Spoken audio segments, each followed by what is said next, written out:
This is a way to keep G4 TV alive. And please be courteous and watch through the whole video. Thank you very much. And enjoy.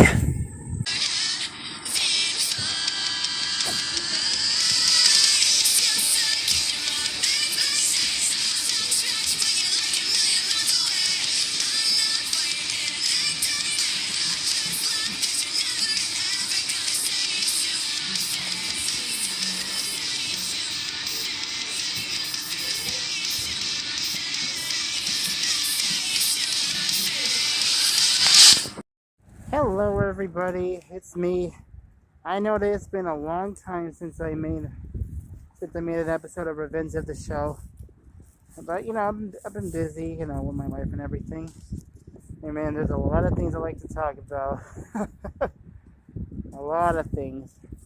But right now I'm going to tell you what happened last night at the Super Bowl. Man, it was worth watching. Every minute of it. Except the more what I found out about the Kansas City Chiefs and the San Francisco 49ers, that was something. Yeah, this was like the second time the Kansas City Chiefs and the 49ers were playing against each other. Last year the Chiefs managed to beat the 49ers last year, and this year they managed to do it again. Their first time being back-to-back champions. I mean, I'm a Bears fan and all that, but with the Kansas City Chiefs, it was another. I mean, it was awesome seeing them defending their championship. Like the first time I ever seen the Kansas City Chiefs, who were last year's champions of the Super Bowl, they were defending their championship this year in the Super Bowl, and they managed to give it all they got. Same for the 49ers. I mean, their defense position was like crazy, and I don't mean like bad. I mean like giving it all they got, stopping the Chiefs and making touchdowns. The Chiefs managed to make a touchdown and managed to get a lot of field goals. Yeah, but they managed to beat them. And from what I can definitely say this, yeah, it ended in overtime. Yeah, it was like crazy. I mean, the 49ers managed to get a field goal kick, but the Chiefs, they managed to get a touchdown. That was completely worth it. Just to see Taylor Swift, she was also, she was in the audience, But that Super Bowl was something, alright. Apart with the halftime show, Usher was the main star of the halftime show. And there were other stars as well, but the one thing I want to talk about, there was Usher, there was Ludacris, there was I forget the other guy, but yeah, there were a few singers there. But with the Kansas City Chiefs, who are still the Super Bowl champions, congratulations. So with Kansas City, I bet they're already celebrating today. Man. Now the Chiefs got themselves two Super Bowl rings. One for last year, one for this year. So yeah, the NFL season is completely done now for the season right now until fall. Right now, spring football is up, and formerly the XFL, which I like that name. Now comes the UFL. Well, it sounds a little tacky. It's the merger between the XFL, owned by Dwayne "The Rock" Johnson, and the United Football League. USFL, United States Football League. That's what it was formerly. But now with them both together, it's now called the UFL. But it's still something. Hopefully they'll keep the XFL rules. So there's 4 teams for both the factions. 4 for the XFL, 4 for USFL. Hopefully the XFL side will win. I still don't like the name change, you know. I mean, UFL, it's better to keep it XFL. Besides, with The Rock, he's already getting a lot. He's already getting a lot of backlash from social media. Yeah, like a couple of weeks ago, like Cody Rhodes formally stepped down from challenging Roman Reigns for the WWE Undisputed Championship. Yeah, that's what I want to talk about. You know, Cody Rhodes, who became the second, who managed to win the Royal Rumble for a second time since his comeback in WWE. Yeah, it was between him and CM Punk, who also came back this year to WWE. But with CM Punk, he got injured by Drew McIntyre. He tore his left. Yeah, he tore his left tricep on his left arm. And let me tell you, a lot of people, such as myself, were upset because CM Punk was not going to be able to fight in WrestleMania 40. Well, people said he should still host WrestleMania 40, that's for sure. As long as he can be able to fight at WrestleMania 41. I, for one, am not liking Drew McIntyre's shirt. Yeah, he made a shirt that jokingly mocked about like what he did to CM Punk. Like it was him next to a gravestone, and that was just disrespectful. You know, really disrespectful. But it's gonna take about CM Punk 4 to 6 months for him to recover. Well, it's plenty of time for the summer because it will be the summer of Punk, especially at SummerSlam. And like he said, when he recovers, he's going after McIntyre. But he'll get his chance in the World Heavyweight Championship, definitely. But yeah, with Cody Rhodes, I mean, like when he first stepped down from backing, challenging Roman Reigns again for the Undisputed Championship, which I used to say Roman needs to lose at WrestleMania 40 because he's been going off too easy. Roman's reign needs to end, big time. Yeah, because he's been getting boring. I didn't even watch the Fatal 4-Way match at Survivor. I didn't even watch the Fatal 4-Way match at Royal Rumble. But we all know what happened, and look what happened. Roman won again. So with any perspective, so yeah, when Cody stepped down to challenge Roman Reigns, The Rock showed up, and everybody was excited about it because they finally got what was going to happen. The Rock versus Roman, not just for Tribal Chief, but also for the championship. I mean, people were like 50-50 on The Rock. People didn't like it, but people loved it, because they were waiting for a long time. And most people really wanted Cody to finish his story. That's what he wanted to do the first time last year. But like with Roman, he got help with his family.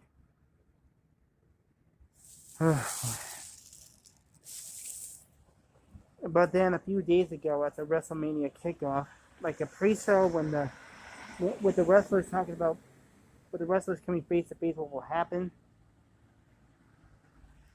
First there was Cody, talking to Roman, like saying that every time he always had backup. Is when Cody finally came to his senses that he decided to really go for it again at Roman. And that's when The Rock turned heel and sided with Roman. And besides, they are related. I mean, that is the bloodline. And with The Rock, he slapped Cody in the face. I think there'll be much more than this Cody versus Roman. It'll be Cody and it might be Cody versus Roman versus The Rock. You know, triple threat match. Who knows?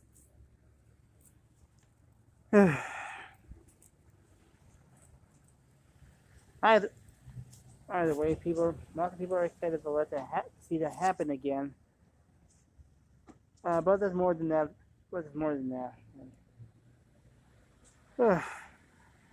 So in about a couple of weeks, in 2 weeks, there will be the pay-per-view Elimination Chamber. There's going to be one. There's going to be one contenders match in the chamber who's going to challenge Seth Rollins. I'll let you know. I'll tell you more about that later on this week. And there's going to be an elimination chamber match on who's going to challenge the women's world champion. As for Bayley, she's the female Royal Rumble winner for this year. Yeah, the women's Royal Rumble was also another. It was also the debut of Jade Carl, who was from AEW, and she gave it everything she got. But there were lots of women. There were other women who wanted to be the winner. I mean, she was one of the last three, but she got eliminated as well. Oh, the last three left in the ring. Bayley managed to win it. She was originally going to go for Rhea Ripley for the World Championship. The Women's World Championship. There's the WWE Women's Championship and the Women's World Championship. But now with Bayley, she managed to know her friends, like who to trust, and she decided to go against her former friend Io Sky for the Women's Championship. Okay, so let me tell you about All Elite Wrestling. Here's what I watched on Wednesday, or Wednesday Night Dynamite, and it was kind of the best one ever. One of the best matches ever they had that week, especially with Sting and Darby Allin. Yeah, they fought against the former champions Big Bill and Ricky Starks. It was pretty much awesome. It was in a Texas Tornado match, and Sting and Darby Allin really did give it everything they got. Besides, size doesn't matter, especially when it comes to both of them. So yeah, they managed to reign victorious, and Sting once again managed to have gold in his hands with Darby Allin. Yeah, they're currently the AEW World Tag Team Champions. But with their victory, it was a little bit short-lived. I mean, they're still the champions, but for their victory, they got ambushed by the Jackson brothers, Matt and Nick, who are also the executive VPs of AEW, apart from Kenny Omega. But with the Jackson brothers, they kind of tarnished their reputation with that one. Jeez, what the heck are you guys thinking? They have their issue with Sting because in about a month and a half, on March 24th in AEW Revolution, their next pay-per-view, that's going to be Sting's final match. We don't know if it's going to be like a one-on-one match or a tag team match. But if it's with the Jackson brothers, and Sting and Darby Allin need to get prepared. The last thing we need is Sting losing in his match.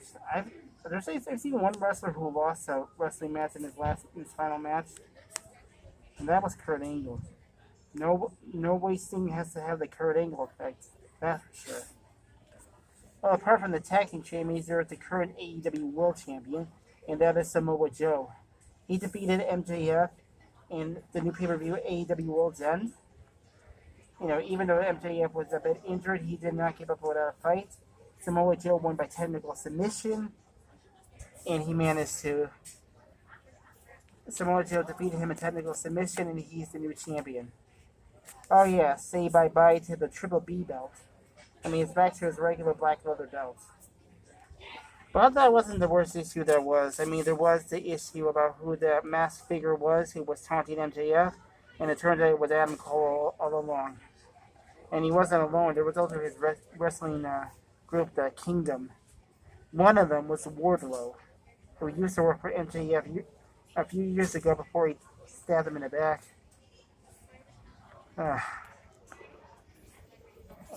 And the two of them, I forgot their names, they're also the Ring of Honor World Champions. But MJF lost that separately. He and Adam Cole were the tag team champions, but it turns out it was like a bit of a coup de grace. Like Adam Cole did his teammates a favor by winning the Ring of Honor tag team champions. But MJF is out of commission now. Well, for now. We might not see him until later in the spring or the summer.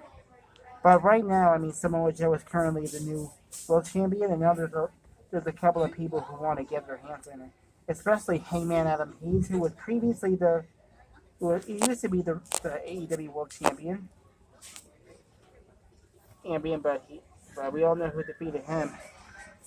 And then there's Swerve Strickland. I mean, he's been real, he's been a real memorable moment in AEW. I mean, growing at the top in AEW, and I've seen it, especially with that one match he had between him and Adam Page. It was like an unsanctioned match, but it was like Extreme Rules. It was a death match, everybody called it. And he even survived a whole bunch of barbed wire in the face. But when it came to one-on-one with the number one contenders match, those Swerve and Adam Page. Wait, no, yeah, Hangman Adam Page. Yeah, they both gave it everything they got. But the time ran out in the 30-minute time limit, and because of that, it became It's going to be now a three-way match for the AEW World Championship. But Swerve needs to really give it all they got, because even with Samoa Joe, he's not going down without a fight, and I know it. So yeah, and apart from the AEW Trios champions, well, I mean not the Trios champions, Ring of Honor 6-man tag team championship. It's Bullet Club Gold now. Apart from one of the members of Bullet Club Gold, there was also the Gunn brothers. You know, the sons of Billy Gunn. So yeah, they're now the Ring of Honor 6-man tag team champions. The previous ones were the Mongol Embassy, which was also a part of Swerve Strickland's, which was also Swerve Strickland's a part of. But thanks to the Acclaim, Bullet Club Gold managed to win the Ring of Honor 6-man tag team championships. And that was a few weeks ago that I remember. Either way, I can't wait till AEW Revolution. Who knows what's gonna happen? Well, anyway, AEW has another sporting event. I mean, it's not a pay-per-view, but it's going to be on TBS. It's going to be titled AEW Big Business, and there's going to be a lot of debuts, I guess. One of them is Will Ospreay, who was signed to AEW, and also Mercedes Moné, formerly Sasha Banks. I heard that the show got sold out because of it, so I can't wait to see what's going to happen next. Okay. That's enough. That's enough for that for the NFL, XFL, WWE, and AEW. Let's get started on Around the Net.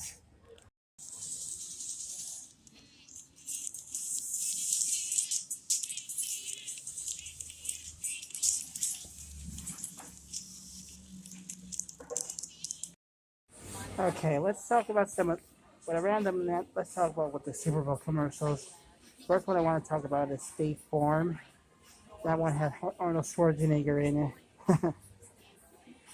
that was a little bit kooky because there were the directors and the tutors who were trying to teach them how to say neighbor right, because you know they're lying like a good neighbor. State Farm is here. But when Arnold Schwarzenegger kept saying neighbor, because you know with his accent and all that. But in the end, they decided to do something better to help out Arnold Schwarzenegger. I mean, they showed the scene again with him coming out of the house, where the person he was going to help, and when he said like again, when he was about to say neighbor, Danny DeVito said neighbor normally, and said State Farm is there. Yeah, it was like the second time those two ever worked together. Wow. You know, there was that classic movie Twins where both of them were in it, and it was a bit of a surprise. I mean, that is memorable for the Super Bowl for one of the Super Bowl commercials. But here's another one that's really funny. CeraVe, that moisturizing cream that's made by dermatologists. This one, they managed to have a star also. It was Michael Cera, who was noticeable for being on Arrested Development and being Scott Pilgrim himself as well. in both the movie and in the anime. So yeah, Michael Cera was advertising CeraVe. Because like I said, CeraVe, but what's the word Sarah, his last name was Sarah. It was funny the way he was advertising it. Uh, he even showed it to the people who were working for CeraVe. Like they were really unamused by it. CeraVe by Michael Cera. That's what he said.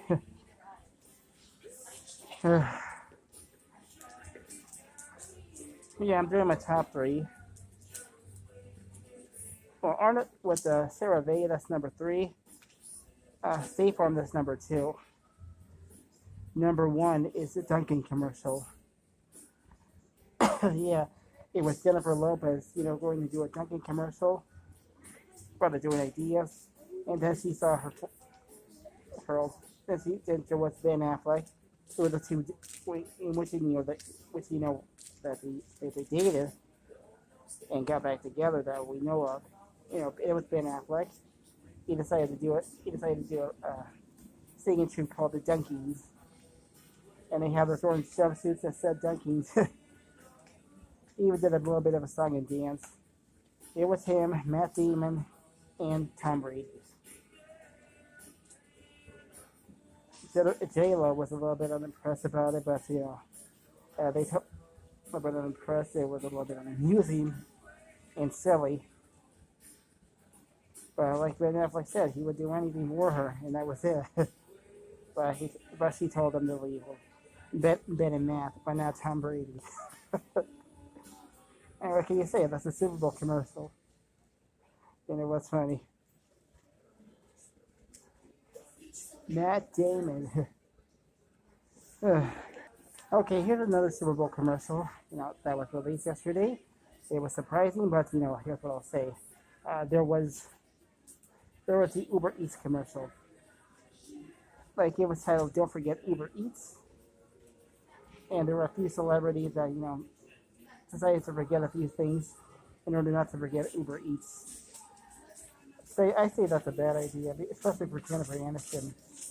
Because with that Uber Eats commercial showed Amy Schumer talking to Jennifer Aniston, because they both work together on Friends, but that's what Jennifer Aniston decided to forget. Yeah, a lot of people started to forget how to sing the chair, how to do the line of work they were supposed to be doing. Even Oscar decided to forget about himself doing the Super Bowl halftime show, because he said that I should be doing the halftime show, but unfortunately he decided to forget that since he already did it. That's what the scenario Uber Eats was. And you know what? And you know how it is with Bud Light when they always make a commercial. They decided to do this. Bud Light decided to do this Super Bowl commercial called the Bud Light Genie, where this group of three people decided to.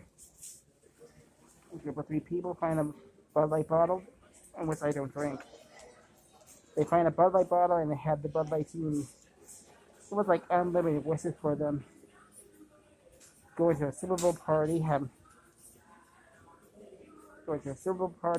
some Bud Lights, wishing they could be friends with Peyton Manning, as well as having a kill with DJ. Started to really kick off, and yeah, the genie said Bud Light for everybody. That's actually a memorable commercial that I know. But like I said, I don't drink. It's just a funny commercial. That's what the Super Bowl does when they have commercials. Yeah, they spend millions of dollars, and I mean like over 100 million.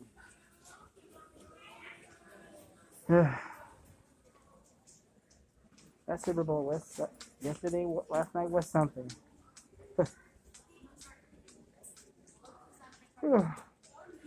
Hopefully the Chicago Bears will make it to the playoffs this next season. But who knows if the Kansas City Chiefs will go all the way again in 2025. Oh yeah, quick note, there was also this Super Bowl commercial. So with the last Super Bowl commercial I want to talk about was FanDuel. this was a follow-up to what happened with Rob Gronkowski, who was supposed to do a Super Bowl kick, a destiny kick, field goal kick, and he missed it. FanDuel made a commercial about it after what happened. The reaction to the fans and the people, especially John Cena, with a guy showing he missed it. In the end, it showed Carl Weathers, so prank for Gronk, even though he did. Yeah, Carl Weathers, who was noticeable in the Predator movie, the first one, as well as the Rocky series, of being playing Apollo Creed, especially being on a few appearances of the Arrested Development playing himself, and being on The Mandalorian, that Star Wars series. He died about several days ago, and it was really heartbreaking, especially for Sylvester Stallone. Yeah. And Carl Weathers was an NFL player himself.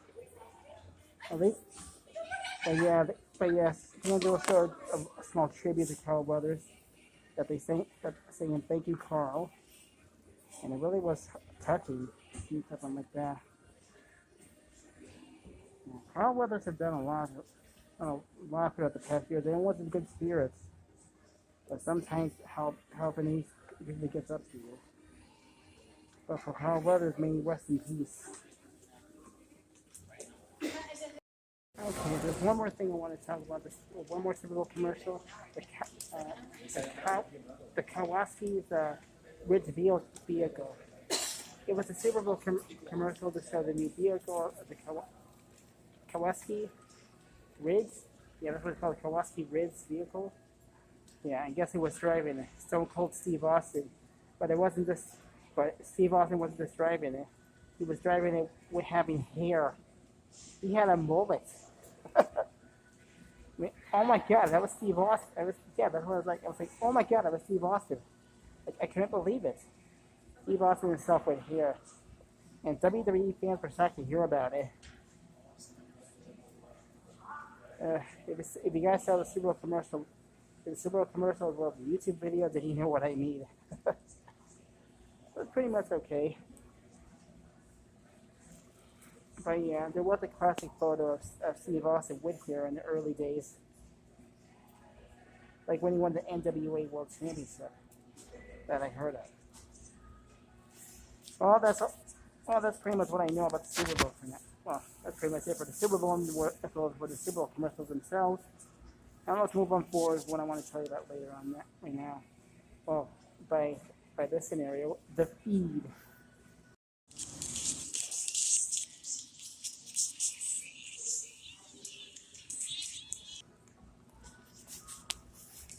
For those of you who realize that, okay, here's what I want to talk about first of all for the feed.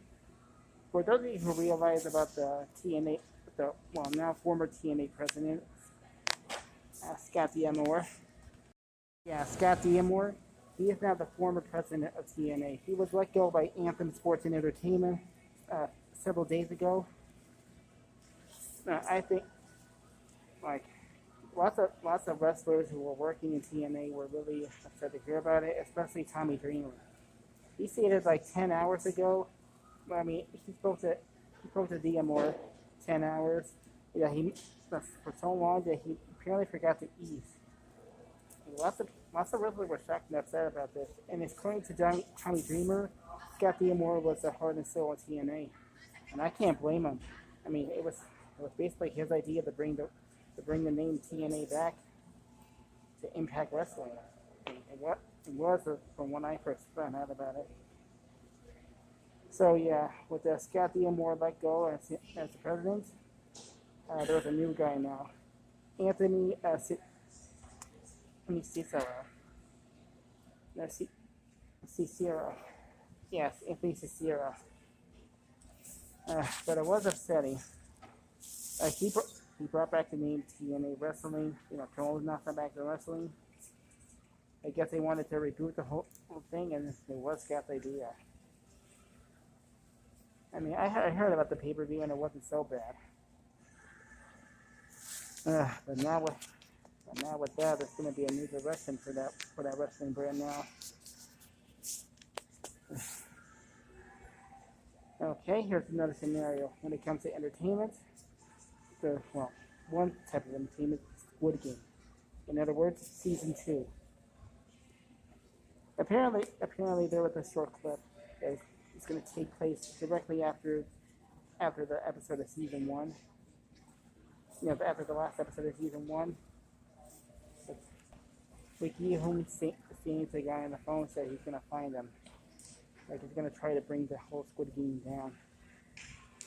Plus, there were also a couple of images, especially when one of them being one of the new games for the next Squid Game. Especially one of the new actresses as well. For what I know is that according to Netflix on X, that the new season will be released in 2024. Probably late 2024 that I know of. Maybe in October or in September. Who knows? But it is sad to know that it's still beginning development. And speaking of development, let's talk about video games. And then of course, remake. Silent Hill 2, has been on the remake process since 2022. It's finally on the final stage of development. According to the developers of the game, Silent Hill 2 will be completely the same as anybody imagined it would be. Like, I guess when it comes to the control plane, as well as the storylines, I guess. I've heard a bit about Silent Hill 2, but I still can't believe they decided to remake them instead of the original Silent Hill. I mean, what the hell? Why the hell would you go with the second sequel instead of going with the first one? Either way, I did watch PlayStation State of Play, sort of from what I saw on X, that's formerly Twitter, and it just showed a little bit of a gameplay of the main character fighting one of the monsters, one of them armless.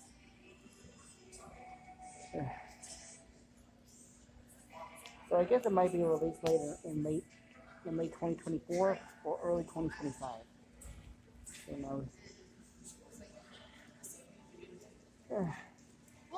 I know that it's been a long time since they've done this, but I guess I might as well call it season 3 now of Revenge of the Show. And this has been the first episode. I'll see you all later after that.